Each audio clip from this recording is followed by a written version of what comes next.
নমস্কার। শ্রীমদ্ ভাগবত পঞ্চম স্কন্দ একাদশ অধ্যায় ভারতবর্ষের উৎকর্ষ বর্ণন। সুখদেব বলে, শোনো পাণ্ডু বংশধর, ভারত উৎকর্ষ কথা বর্ণি অতঃপর। কিম্পু পুরুষার্থবর্ষে রাজা হন সীতাপতি, লক্ষণ অগ্রজ প্রভু পুরুষ মূরতি।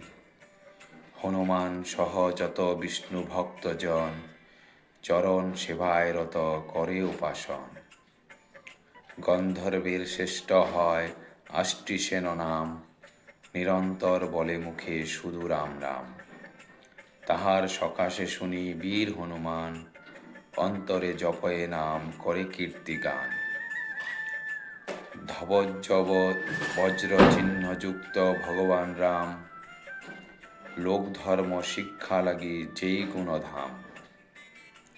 ব্রাহ্মণের প্রতি ভক্তি সদাই আচরে, সাধুত্ব পরীক্ষা স্থান হয় যেই নরে। সেই রামচন্দ্র মোর নয়নাভিরাম, তাহার চরণে আমি জানাই প্রণাম।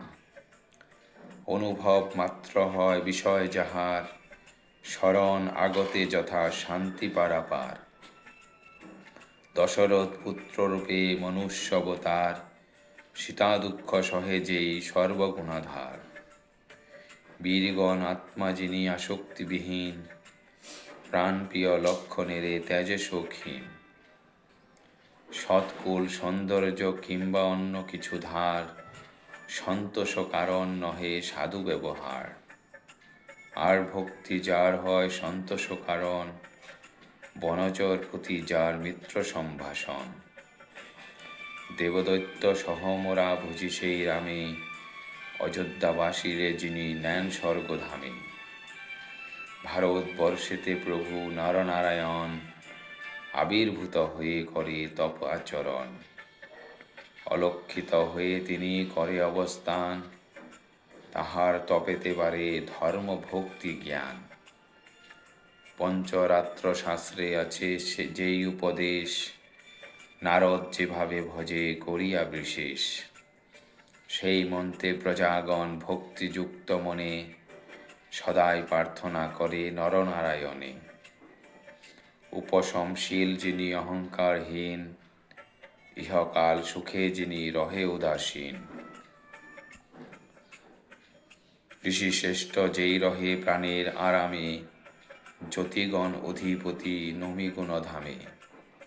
সৃষ্টি স্থিতি লয় হেতু হইয়া আপনি, আমি কর্তা বলি যিনি নয় অভিমানী। দেহ মধ্যে অন্তর্যামী রূপে অবস্থান, সর্বদ্রষ্টা কিন্তু যিনি নহে দৃশ্যমান। ব্রহ্মা নিজে সদা করে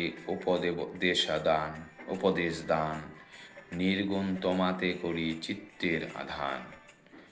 গৃহাসক্ত ব্যক্তি যথা মৃত্যুর ভয়েতে, সদাই শঙ্কিত থাকে ভীতিযুক্ত চিতে। জ্ঞানীগণ সেই রূপ গৃহাসক্ত হলে, সর্ববিদ্যা জ্ঞান তার যায় যে বিফলে। তোমার কৃপায় প্রভু আত্ম অভিমান, যাহাতে ত্যাজিতে পারি দাও সেই জ্ঞান। ইলাবৃত বর্ষ মত ভারতবর্ষে, কত কিছু রহে হেতা মনের হরষে। মৈনাক মঙ্গলপস্থ ত্রিকুটমলয়, ঋষভ কুটক কন্য সহ্য আদি রয়। দেবগিরি ঋষিমুখ শ্রীশৈল ব্যাঙ্কট, ভক্তিমান রুক্ষগিরি বিন্ধ্য চিত্রকূট। বারিধার রৈবতক দ্রোণ গোবর্ধন, পারিযাত্র ইন্দ্রকিল মহেন্দ্র শ্রীমান। গোকামুখ কামগিরি আর ইন্দ্রনীল, ককুপ পর্বত আর রহে সেথা নীল। এইরূপ শত শত রহিয়াছে গিরি, তাহাতে যে কত নদী বর্ণিতে না পারি। নাম উচ্চারণে যার শুদ্ধ হয় মন, তাহাতে করয় স্নান ভারতীয়গণ। চণ্ডবংশাৎ তাম্রপনা আর সরস্বতী, অবটোডা কৃতবালা আছে দৃশদ্যতি। বৈহাসী পয়স্বিনী কাবেরী ও বেণী, নির্বিন্দা শঙ্করাবর্তা রেবা মন্দাকিনী, তুঙ্গভদ্রা কৃষ্ণ বেন্না পয়ঞ্চী গোমতী, ভীমরথী গদাবরী তাপী সপ্তবতী, সুরসা নর্মদা আর সিন্ধু চর্মোন্নতি, মহানদী ঋষিকুল্লা বিশ্বা বেদস্মৃতি, ত্রিজামা কৌশিকী আর নদী রোধস্বতী, যমুনা সরয়ূ নদী আর ষষ্ঠবতী, শতদ্রু সুষমা অন্ধ চন্দ্রভাগারয়, বিতস্তা অশ্লিকী সোন নদ নদী হয়, মরুদ্ধদা আদি নদী রহে বিদ্যমান, সেহেতু ভারতবর্ষ সর্বশ্রেষ্ঠ স্থান। বহুবিধ কর্ম করি দেব নর যত, সকর্মের ফলভোগ করে অবিরত, অবিদ্যা ছেদন করি সর্বভূতাশ্রয়, বাসুদেবে ভুজি করে মোক্ষের উপায়, মনুষ্যের মোক্ষ হেরি দেবতা নিশ্চয়, ভারতে জন্মিতে মনে কত লোভ হয়,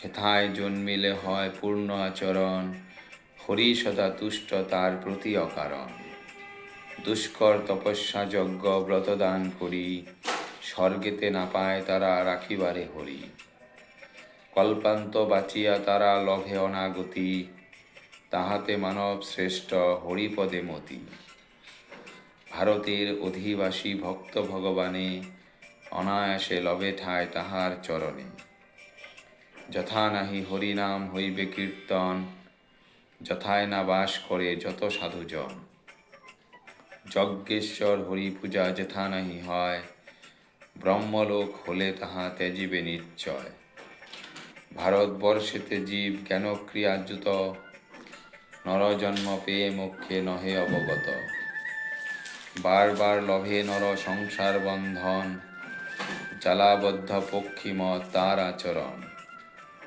তথাপি মানব সেথা করে হবিদান, আনন্দে গ্রহণ তারা করে ভগবান, সকল উদ্দেশ্য নরে সিদ্ধ সেথা হয়, মোক্ষ লাভ করে লোভী শ্রীহরি আশ্রয়, দেবতারা স্বর্গে যত পুণ্য কার্য করে, তার ফলে ভারতেতে চায় আসিবারে, সুখদেব বলে শোন পাণ্ডু বংশধর, বর্ষ বিভাগেতে কিছু আছে মতান্তর, সগরের পুত্রগণ অশ্ব অন্বেষণে, অষ্টদ্বীপ সৃষ্টি করে পৃথিবী খননে, স্বর্ণপ্রস্থ চণ্ড শুক্ল আর আবর্তন, রমণক লঙ্কা মন্দ হরিণ প্রধান, পাঞ্চজন্য দ্বীপ আর নাম যে সিংহল, বর্ণিলাম উপদ্বীপ হয় সে সকল, সুবোধ রচিল গীত মহাভাগবত, যাহাতে সকল প্রাণী